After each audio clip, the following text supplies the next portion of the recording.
Next. Fat phobia sucks, especially when you're trying to have a baby. I bet. This one we were going to talk about last week, but it was like the classic one where she's saying things where you're just like, did that doctor say that though? Years ago, I was at my gynecologist for a checkup, and she told me totally out of the blue that I would never get pregnant in my current state. That was the word she used, my state. And this is very big. Is that a thing that it's hard to get pregnant when you're big? Because I see a lot of fat women walking around with kids. Well, I think they're fat post-kids. Well, these women were fat pre-kid, too. But I think, generally, I mean, it destroys your body, so there's that. But. Okay, there's many women walking around with kids that are 350 pounds, and I promise you they're like minimum 330. Yeah, they were probably like 300. Yeah, you're right. This added to the problem, as this girl wasn't a rail before the kid. No. Imagine you did see that, the girl that got pregnant, and you saw her after, and she's like legitimately like was 120 now. She's like 350. 100% that happens, for sure. Not to 350. I guarantee you there are. From buck Man, 20 you've to never 2. seen photos where it's like some girls like some grow and go, look at me when I was like in high school, like when they're 50 and they're like, look at me, and they're like, oh shit. I can't really think of that many now. I don't know them personally, but you just like see them on TV on your websites, on my stories, when you're watching your programs, on my programs, before and after. Yes. So apparently the fertility levels are a little harder when you're bigger. Yeah, and again, they say this stuff and they go, oh, like yes, that doctor takes all women who look like you, and then they take all the data, and they go, yes, technically it will be harder. It might not be harder for you. Yeah, especially you're probably there because you're having trouble getting pregnant too. Yeah, and he's like, yeah, your weight's probably a factor. What? It's like, didn't you come here for me to tell you what the issue was? I'm a nutritionist. I don't even know why you're here. Yeah, I don't know what happens, but like maybe the baby doesn't get any food or something because like you're too busy eating it a second time. Your body chewing your own cud. Your body's eating it a second time. Yeah, I'm sure there's just whatever health issues that come up. So my gynecologist forbade me to getting pregnant, and she said to me that I would, and I'm quoting her here, that it would be irresponsible for me to do so. So apparently. The doctor said it would be irresponsible for like a really fat person to get pregnant. Like everyone I spoke to, she preferred not to share her last name for privacy reasons. Another person said her experience points to an unfortunate truth. As a fat person, it can be difficult to trust your doctor to give you medical advice. So, who do you trust then? Who do you trust? Who do you trust? Who? I think what happens is you just have to trust the blogs. The blogs. You trust Mamma Mia. Mamma Mia's got your back. Yeah, this is Vice. But you basically, I guess you should you have like a blog that's like, yes, you can get pregnant, and you just sort of get to read it and think it. I guess. And then I guess you could always, like, if it doesn't work out for you, you can there's always you blame the doctors. It's kind of like, like how the girl advice, it says like, know your worth. Yeah. What that really means is lie to yourself about what your worth is. Yes, absolutely. Because when people say, do not actually find out what your worth is. There's no scenario where they say know your worth, and then the girl starts like dating a guy, and then he's like this billionaire, and she's not that hot, and he breaks up with her, and he's like, yo, baby, you just got to know your worth, and she's like, you're right, I am worse than him. like when they say know your worth, they mean like, well, like lie to yourself that your worth's higher than it is. Yes, because whatever you think, continue to think that forever. The world is constantly telling you what your worth is. There's so many quantifiable things about like what your value is, and then you're right. These days, it's not that hard to know your actual worth. No. I don't think people like the calculation being done, though. No, just go. I'm sure there's a formula, like your education, there won't be a baby your formula assets, the amount of likes you get on thirst traps, like all that stuff added up.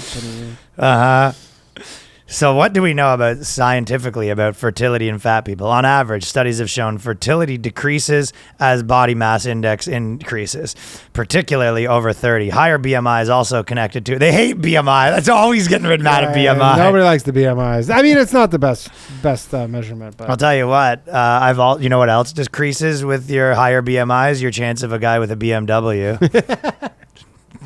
Got him. And with a lower effectiveness of IVF. However, these statements are often misconstrued to mean that all people, that's always their argument. Always their argument against BMI is like, well, Yeah, but there's like this one person. Yeah, they always take Zion Williamson or whatever. You go, Zion Williamson's BMI is 35, so obviously this whole thing's imperfect. And you go, no, it's pretty accurate for 98% of all people as a general guideline, which is all it is. Because she's sort of saying like, well, for some people, the BMI, and she's like, yeah, and you're not one of them. Yeah, you ain't it. It's like, The Rock's BMI is pretty high. Yeah. You don't look like The Rock. You're heavier than The Rock. You look like A-Rock. Yeah, you look like A-Rock. It's kind of the problem. You look like A-Rock. Yeah, good shit. The BMI is imperfect. And then they go, and conceiving is just the beginning of the story, as discrimination and humiliation follows fat people through their pregnancy. Don't forget, when you're pregnant, you need to eat for two, a gynecologist told Celine, adding she was astounded Celine's fiance wanted to marry her at all. Okay, no, she didn't say that. No, I know. That's the thing. They always you sure you're going to marry this? They always add in these things where you go, didn't happen. Sure you're going to marry this boulder and chain? That was actually, remember we covered... we talked about a few of these guys. But remember we covered the woman at the restaurant? Yeah. And then the guy was like, the waiter was like, oh, your food or whatever. And someone messaged me after that. And they were like, yeah, this is not fake, but they're like, definitely some of it's definitely embellished because all these details, which I guess we just missed, but she was saying like, oh, this happened. But then it seemed like it happened in like Europe and like all these things. You know, like, yeah, it didn't. A lot of these times they're like, yeah, maybe like something happened, but then you embellished like it so much. Yeah, he said you're gonna be eating. You have to eat for two tonight, and then ask the husband if he was sure that he wanted to marry her. Fuck off. Sure you want to marry this fat pig? A quote.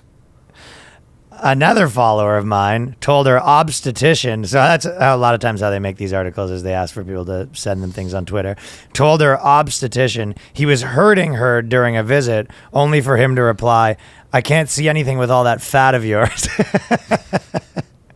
That's a funny that does suck to be a gynecologist and a big one walks by. I mean, dude, all of a sudden you just hear a thing and you go, the door frame just got like bumped on both sides and you go, oh boy. Yeah, that's the dirty part of the job. You know what? I think we're going to bring the first dayer in here. And you go, the intern, I think you're ready. Yeah, grab on your fucking hard helmet and your lamp. Honestly, you've been working really hard. I think you're ready to try one out. I'm over here. Maybe that's he the dark side of being a gyno. Yeah, gyno is, it's a funny job or whatever. You're like sick when you're 13. Every 13-year-old boy is like, yeah, gyno. And then every like male, like adult gyno is like, dude, I have seen some shit. In the vagina. Yeah, literally in the vagina. Don't forget, when you're pregnant, you need to eat for two. The same thing happened to Deanne. So Deanne, let's see what happened to her. My whole pregnancy, people bugged me about my weight. They said I'd get gestational diabetes. It's funny. They were saying everyone was razzing her. Yeah. Like her family being like, if you don't stop eating, you're going to get diabetes. She goes, they're always razzing me. They're bugging me. It's funny to call that bugging. Well, it sounds like what she was saying is, I don't even know if that's possible, gestational diabetes. Is that like where you give the baby diabetes? Oh, that's no good. You don't want that. You don't want that. That's what happened to Deanne. Yeah. And then they said, they then forced me to induce early so that the baby wouldn't be born too fat full term. Oh, because I guess the baby's in there eating your like food and you're just like piling it in, right? Well, for sure. Yeah, that makes sense. But then I guess isn't there the whole thing where like women who are pregnant, they just eat like nonstop and then... Yeah, so I don't know about all that where you go, you need to induce early, but maybe that was weird. Since the baby wasn't ready, they had to do a C-section. And then she goes, their fat phobia almost killed us. There either is or isn't any truth to the idea that the baby... Because if there is truth, then what? But if there's no truth, it seems unlikely the doctor goes, we're going to do a premature birth because if we give that baby another month, it's going to be fucking fat like you. Yeah, no way. It doesn't seem that likely.